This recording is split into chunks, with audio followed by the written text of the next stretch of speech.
Mantap kali pencahayaannya, Bos.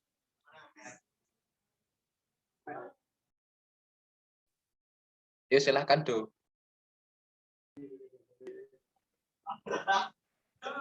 Gimana, Wih? Gak ada konsep.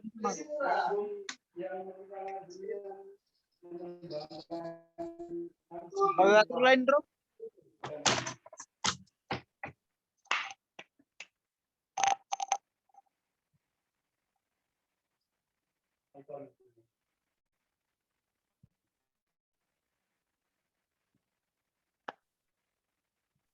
Oke, assalamualaikum warahmatullahi wabarakatuh. Yuk, mari. Selamat siang, teman-teman. Waalaikumsalam.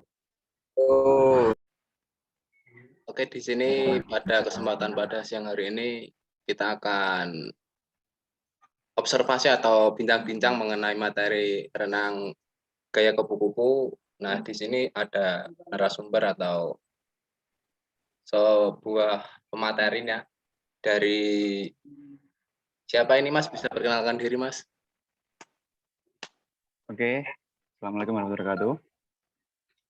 Perkenalkan teman-teman semua, nama saya Muhammad Redar Putra. Saya juga berkuliah di UNES, kebetulan mengambil jurusan kepelatihan olahraga.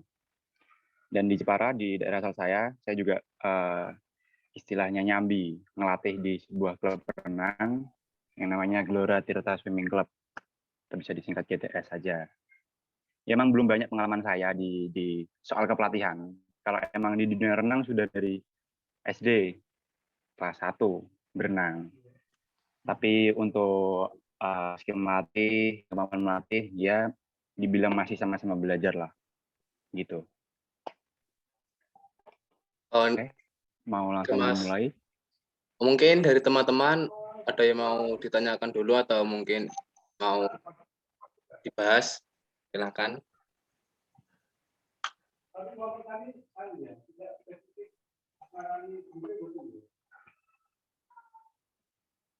Oke, saya dulu mengawali.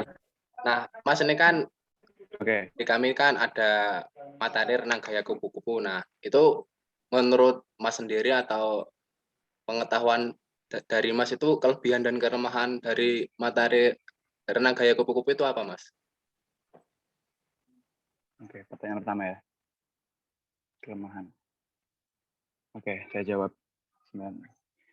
Pertama-tama, kelemahan untuk melatih gaya kupu atau melakukan renang gaya kupu-kupu itu terdapat pada koordinasi gerakannya. Jadi renang gaya kupu-kupu bisa dibilang adalah gerakan renang yang paling rumit di antara 3 gaya lainnya, gaya bebas, gaya dada, maupun gaya punggung. Jadi bisa dibilang akhirnya gaya kupu ini yang dilatihkan paling terakhir kepada murid. Jadi pertama itu gaya dada dulu, biasanya rata-rata di klub. Lalu gaya bebas, gaya punggung, dan yang terakhir gaya kupu-kupu. Karena memang tidak bisa dibungkiri, gaya kupu-kupu memang memiliki tingkat kerumitan gerakan yang paling rumit. Selain itu, gaya kupu-kupu juga perpaduan antara power dan endurance yang sangat besar. Jadi ibaratnya kalau seorang anak nih memiliki power yang kuat, tapi endurance nggak kuat, berenang 250 meter sudah capek. Jadi antara power sama endurance harus seimbang. Berenang 50 lah minimal. Gitu. Lalu kalau bisa dibilang kelemahannya itu sih sementara.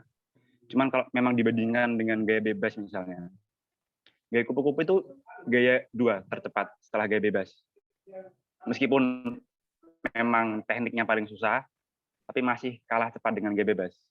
Bisa gitu karena menurut saya gaya bebas itu gerakannya selalu kontinu. Kontinu dalam arti antara, tahu kan gaya bebas teman-teman semua? Gaya bebas yang, nah ya itu gerakan kaki dan gerakan tangannya itu hampir tidak berhenti selama kita berenang. Ibaratnya nggak ada jeda, nggak ada luncuran, nggak ada jeda untuk apa, itu nggak ada. Selalu bergerak. Tapi di gaya kupu masih ada sedikit jedanya, meskipun gerakannya memang kontinu. Gaya kupu kan bisa dibilang gaya dolphin, istilahnya. Kayak lumba-lumba bergeraknya. Gerakan tubuh kita kayak lumba-lumba, lalu gerakan tangan kita kayak kupu-kupu. Kayak dibilang itu gaya kupu-kupu. Gaya kedua tercepat setelah gaya bebas, gaya kupu-kupu. Kelemahannya itu mungkin itu. Lalu ada lagi gaya kupu-kupu rada gini. Untuk terapi kesehatan, rata-rata kan ada orang berenang untuk terapi kesehatan, pernafasan, untuk asma kayak gitu-gitu kan ada. Nah, gaya kupu-kupu ini nggak terlalu dianjurkan. Ya, karena memang kita ibaratnya menggunakan power dan endurance yang tinggi untuk pemula, untuk melatih nafas itu agak kurang masuk. Itu maksudnya nanti ke gaya dada atau gaya bebas kalau untuk terapi pernafasan. Seperti itu kelemahannya. Lalu kelebihannya, gaya kupu-kupu memiliki kelebihan dapat membentuk tubuh atau tubuh dengan baik dan cepat. Karena berenang gaya kupu-kupu menggunakan tarikan tangan tadi, power tangan yang sangat kuat.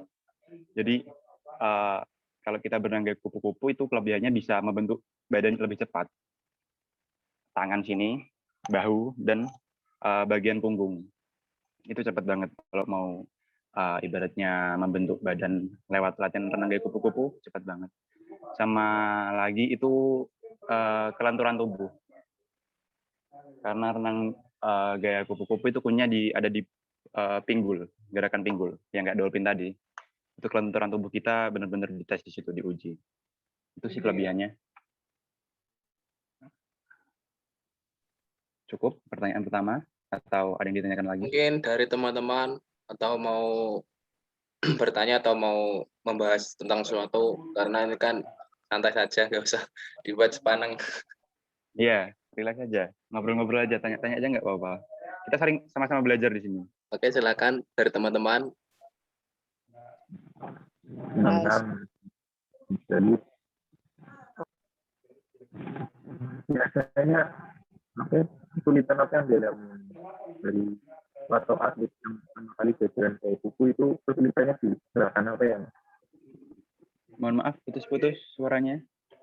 Kurang kedengaran. itu apa kesulitan apa yang biasa terjadi pada atlet atau belajar pada pertama kali latihan kayak buku itu. Kesulitan yang dialami seorang atlet. Nah, biasanya itu apa saja? Ya, oke. Pertama-tama kesulitan yang sering dialami seorang atlet ketika melakukan gerakan renang gaya kupu-kupu yaitu sulitnya untuk apa istilahnya ya? Melenturkan tubuh. Jadi kebanyakan anak-anak gitu kan memang masih atau tubuhnya masih lentur. Nah, jika gaya kupu-kupu ini dilatih memang dari kecil, itu akan lebih mudah. Nah, tapi kalau sudah mungkin SMP gitu kan mulai kaku lagi badannya. Nah, itu yang memang nantinya ada treatment khusus sendiri untuk melatih kelenturan tubuh itu. Apalagi berenang gaya dada kan juga menggunakan power tangan yang sangat kuat untuk bernafas. Itu ibaratnya kita dorong ke depan, itu tujuannya untuk mendorong ke depan dan juga untuk bernafas. Nah, kalau kita power tangannya nggak kuat, akhirnya nggak laju gerakannya. Gitu.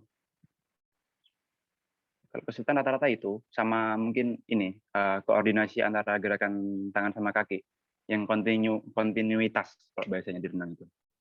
Di gerakan yang nggak lumba-lumba tadi, nah itu. Nanti ada treatmentnya sih. Seperti itu. Seringnya di latihan apa ada latihan di tangan, kaki atau ya. gimana? Oke, udah masuk ke inti latihan gaya kupu berarti ya. Kalau di klub saya, biasanya treatment khusus yang digunakan untuk melatih gaya kupu-kupu itu banyak banget. Cuman ini tak jelaskan sedikit aja, biar singkat. Pertama-tama untuk melatih gerakan kaki. Biasanya anak-anak dikasih papan, pelampung, yang dipegang di tangan, kayak gini. Nanti, ya pelampung. Papan itu. Nanti anak-anak itu melatih gerakan kaki. Nanti yang jalan kakinya aja. Gaya kupu-kupu itu yang digerakkan mulai pinggul ke bawah. Jadi punggung ini sampai pinggul harus rileks dan nggak boleh gerak. Lalu bagian pinggul ke bawah sampai kaki itu nanti yang ibaratnya yang harus lentur dan bergerak. Nah, itu bisa dilatih dengan menggunakan papan, tanpa menggunakan tangan. Jadi tangan megang papan, yang bergerak pinggul ke bawah, melakukan gerakan gaya kupu-kupu tadi. Teman-teman sudah pernah lihat video orang berenang gaya kupu-kupu kan? Berarti Sudah Mas, sudah dikasih Udah. dari dosennya. Nah, Di iya. LMS. Itu salah satu treatmentnya itu tadi. Kita pegang pada papan untuk melatih kaki dan kelenturan pinggang loh ya tadi. Jadi nanti kita jalan 4 set. 4 set itu isinya bisa 50 meter kali 4 kayak gitu. Lalu selanjutnya melatih gerakan tangan bisa dengan pull boy. Pull boy itu sejenis pelampung yang ditaruh di kaki. Jadi pelampung kayak apa ya? Kayak kotak gini misalnya, nanti dijepit di kaki di antara paha gitu. Jadi nanti kakinya harus diam. Gimana? Yang bentuknya angka 8 itu bukannya Mas ya? Full boy. Iya, hampir kayak angka 8. Macam-macam sih bentuknya. Cuma memang bentuknya intinya pelampung aja, dijepit di paha. Nanti kakinya kita diam, lalu itu gunanya untuk menguatkan tangan tadi. Dan nanti tangan yang bergerak. Mulai dari punggung sampai tangan ke depan itu yang bergerak. Itu berat banget itu untuk anak-anak. Tapi memang penting untuk melatih powernya mereka. Kalau sudah latihan tadi kaki dan tangan menggunakan pelampung, lalu menggunakan alat bantu namanya fin atau kaki kata. Itu udah level 2 ibaratnya kayak gitu. Setelah tadi misalnya cuma pakai pelampung dan kakinya polosan, sekarang ditambah fin, kaki kata. Itu untuk nambah beban pada si atlet ini agar powernya nambah. Jadi kalau sudah terbiasa, nggak usah pakai tadi tanpa kaki kata, level 2 naik tingkatan, kita tambah pakai kaki kata, pin. Gitu kalau untuk kaki. Sedangkan di tangan ada yang namanya pedal. Pedal sejenis kayak papan gitu, papan di tangan. Bentuknya lebih lebar dari tangan sih pastinya. Itu juga untuk melatih. Itu dengan pull boy tadi, lalu ditambah dengan pedal. Itu untuk level kedua yang tangan. Seperti itu. Jadi untuk menambah power di tangan. Lalu kalau tadi sudah beres semuanya, selanjutnya ada drill yang dinamakan drill. Drill itu di renang gaya kupu-kupu yang paling mudah ada 2 namanya. Drill yang pertama itu pull push. Drill pull push itu kalau berenang gaya kupu-kupu kan ada yang namanya pull, push, lalu recovery itu waktu di atas. Nah, itu kita tanpa recovery. Jadi melakukan pull, push, gerakan kaki, cukup, kembali lagi tangan ke depan, pull, push, itu lebih dititik beratkan untuk latihan tangannya tadi, pull, push, sama kelentukan di pinggang. Jadi itu salah satu drillnya. Lalu drill yang kedua itu ada namanya drill 321. Drill 321 itu lebih ke fokus untuk koordinasi gerakan gaya kupu-kupu. Jadi gerakan gaya kupu-kupu kan continue tadi antara tangan sama kaki. Nah, gerakan 321 itu gerakan 3 kali gerakan tangan, gaya bebas. Ini dimix sih sebenarnya, dimix sama gaya bebas. Jadi 3 kali kanan, 1, 2, 3, 3 kali kiri, 1, 2, 3. Setelah itu gerakan gaya kupu-kupu normal 3 kali juga. Nah, nanti yang kedua 2 kali, nanti yang terakhir 1 kali. 3-2-1 itu namanya. Terus mengulang kayak gitu. Lalu selanjutnya ada yang namanya vertical underwater. Jadi kalau kolam renang itu kan kolam renang 50 meter yang standar itu bentuknya kayak yang tengah lebih dalam. Nah, nanti anak-anak diajak ke tengah, diajak yang kolam bagian tengah itu, lalu tubuh dibawa menuju dasar, lalu tangan menuju ke bentuk streamline kayak gini, terus meluncur ke atas. Meluncur ke atas, waktu di atas itu kayak apa ya istilahnya, kayak menggunakan gerakan gaya kaki gaya kupu-kupu. Cuman tangannya tetap kayak gini, dia berusaha untuk tetap di atas air gitu. Paham nggak yang aku maksud? Agak susah jelasinnya kalau zoom kayak gini. Ya. Jadi kayak kita nendang dari dasar kolam lalu meluncur ke atas. Waktu di permukaan air kita berusaha untuk tetap mengambang dengan gerakan gaya kupu-kupu tadi, kaki gaya kupu-kupu. Tangan lurus ke atas. Jadi yang bergerak itu melatih pinggul sampai kaki. Power dari pinggul sampai kaki itu dilatih di situ. Itu treatmentnya. Kayak gitu. Kalau treatmentnya sih sementara. Yang paling sederhana lah intinya. Yang mungkin juga di klub-klub lain dipakai. Kayak gitu.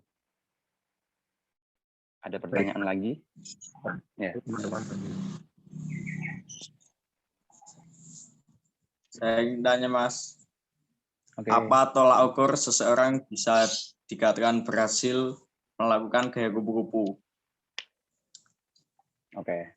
Ya. Seorang atau atlet bisa dikatakan Ya. berhasil melakukan gaya kupu-kupu. Seorang atlet dikatakan berhasil melakukan gaya kupu-kupu jika tadi kembali ke kalau koordinasi dan kontinuitas gerakannya itu sudah stabil, udah nggak patah-patah ibaratnya. Jadi dia menarik tangan untuk bernafas, untuk dorong ke depan sudah lancar, ibaratnya nggak susah untuk bernafas, lalu gerakan pinggulnya sudah lancar, nggak patah-patah, koordinasi antara tangan dan kaki, timingnya itu sudah masuk, itu udah dihitung berhasil gerakan gaya kupu-kupunya. Kalau masih patah-patah atau mungkin bernafasnya aja masih susah, itu masih belum bisa dikategorikan. Makanya tadi untuk menuju renang gaya kupu-kupu yang sempurna memang dibutuhkan proses yang panjang. Karena memang itu gaya yang paling rumit kalau di renang. Proses yang panjang, latihan yang rutin, dan nggak boleh ini berhenti-berhenti, harus rutin. Kayak gitu sih kalau tolak ukurnya. Selanjutnya. Oke, dari teman-teman, apakah masih ada yang ingin bertanya atau yang ingin ditanyakan?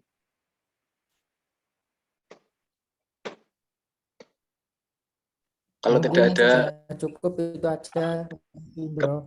kalau tidak ada, cukup Mas. Terima kasih atas waktu dan ilmunya dari renang gaya kupu-kupu Mas. Maaf enggak waktunya. Ya. Terima kasih. Enggak, dengan senang hati. Ya, sama-sama. Oke, saya akhiri ya Mas. Assalamualaikum warahmatullahi wabarakatuh. Waalaikumsalam warahmatullahi wabarakatuh. Di foto dulu, bro. Oh, foto dulu.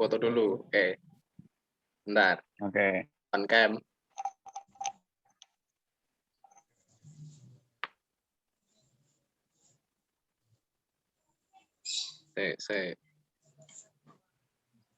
Yuk, 1.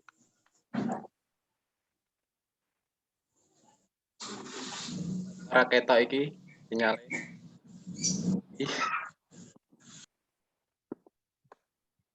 Yo, 1, 2, 3. Oke, udah Mas. Terima kasih. Oke. Ya, Terima kasih Mas. Terima kasih, Mas. Terima kasih, Bang. Oke, siap Bang Edo. Sehat-sehat di Semarang. Siap juga di Jepara.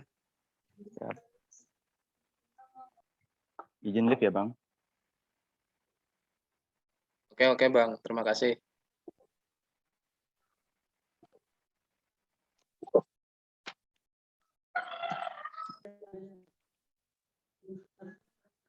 Ada lagi gue mau dibahas.